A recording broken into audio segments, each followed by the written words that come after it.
At 2:47 this afternoon, during closed-door congressional testimony that was supposed to remain confidential until next week, attorney Daniel Goldman read aloud an email from Jeffrey Epstein to Ghislaine Maxwell that has never been made public. The email was dated March 17, 2019, 6 months before Epstein's arrest, and it contains references to specific individuals in positions of power that directly contradict statements those individuals made under oath.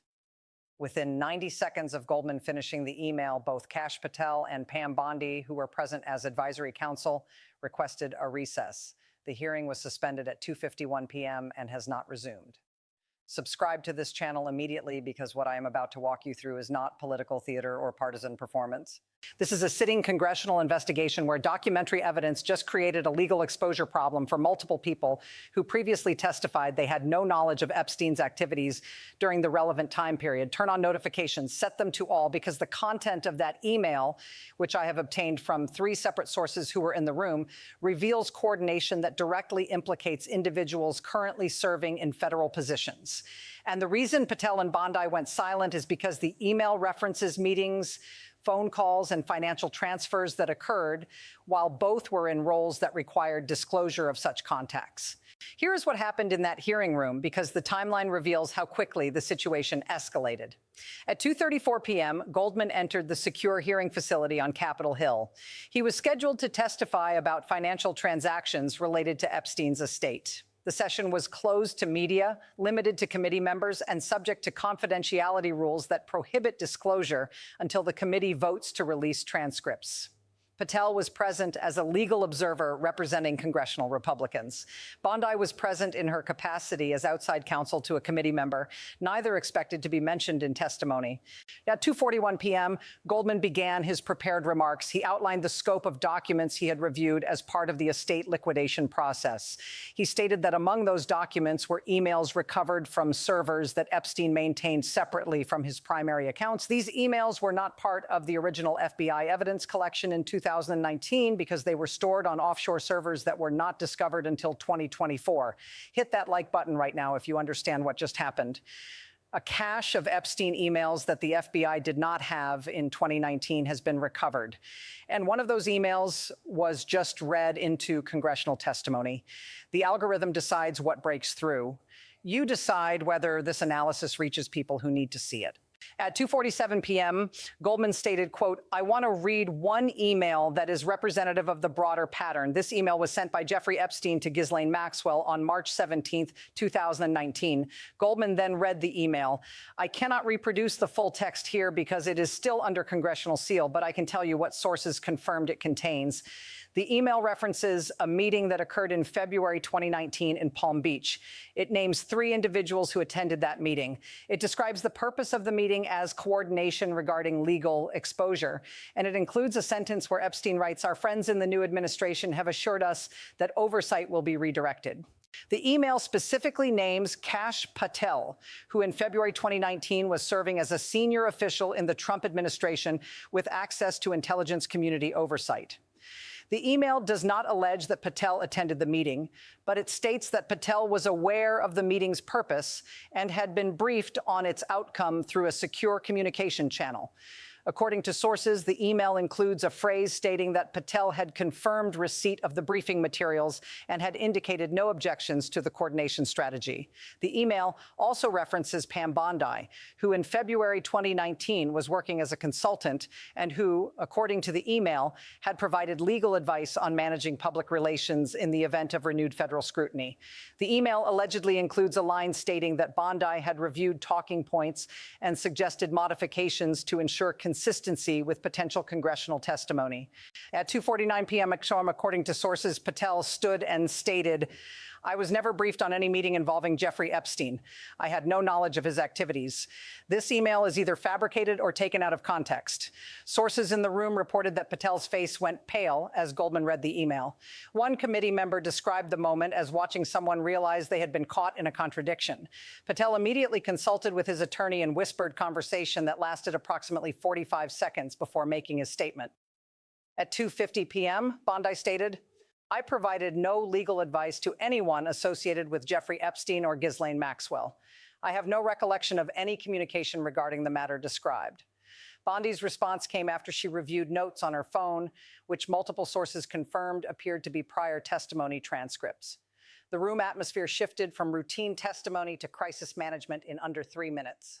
At 2:51 p.m., both requested a recess to consult with legal counsel. The committee chair granted the recess. The hearing has not resumed. Drop a comment right now. Tell me if you think this email is authentic or if it is being misinterpreted. I am reading every response because this is the question that will determine whether this becomes a criminal referral or a political dispute. Here is what we know about the email's provenance. The server it was recovered from was maintained by a third-party IT contractor who managed Epstein's offshore digital infrastructure. That contractor cooperated with federal investigators in 2024 after being granted immunity. The emails were extracted forensically and have been authenticated by digital forensics experts who confirmed metadata consistency with other known Epstein communications from the same period. The authentication process included verification of IP addresses, timestamp validation, and cryptographic signature analysis.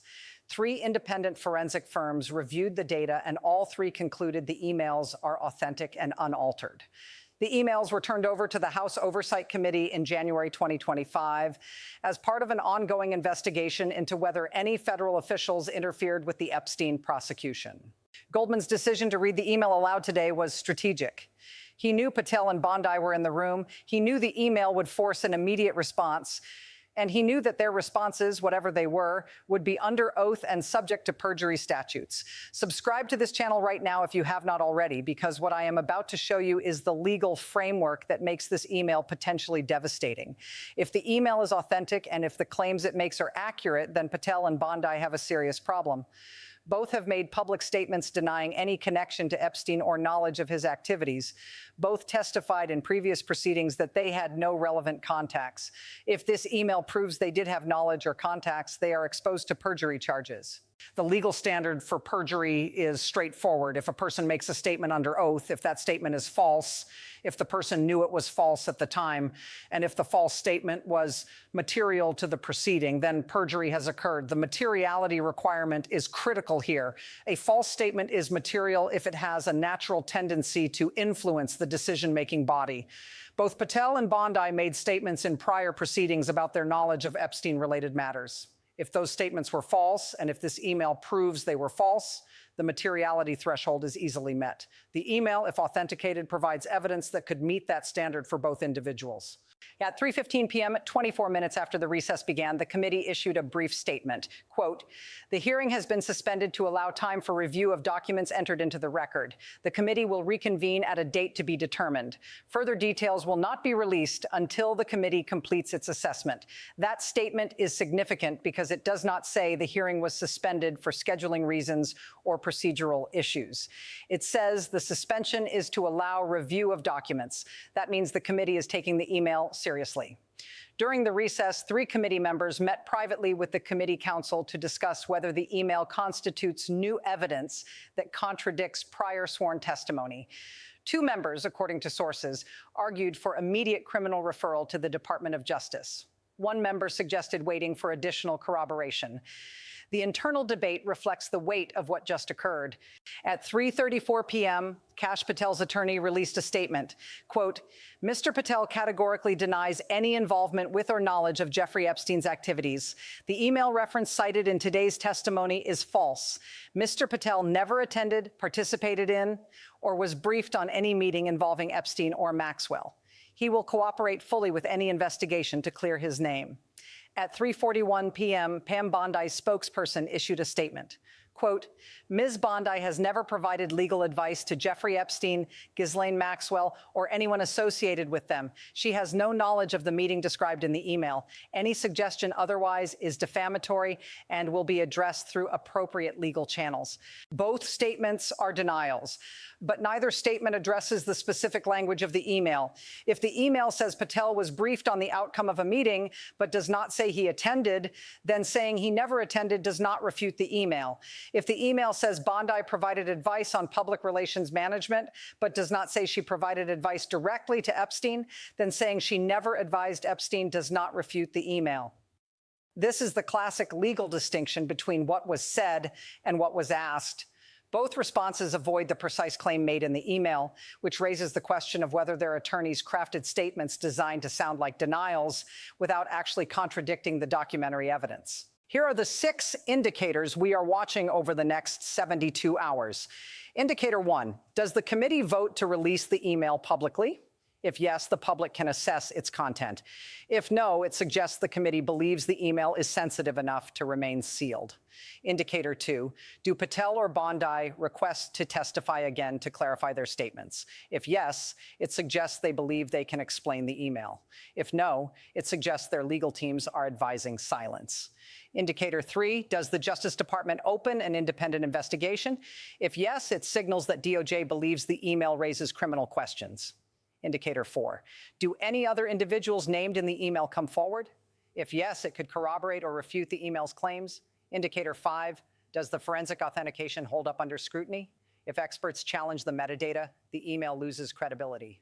Indicator 6, does any other documentary evidence surface that supports or contradicts the email? If additional emails or records emerge, they could confirm a pattern or reveal the email as an outlier.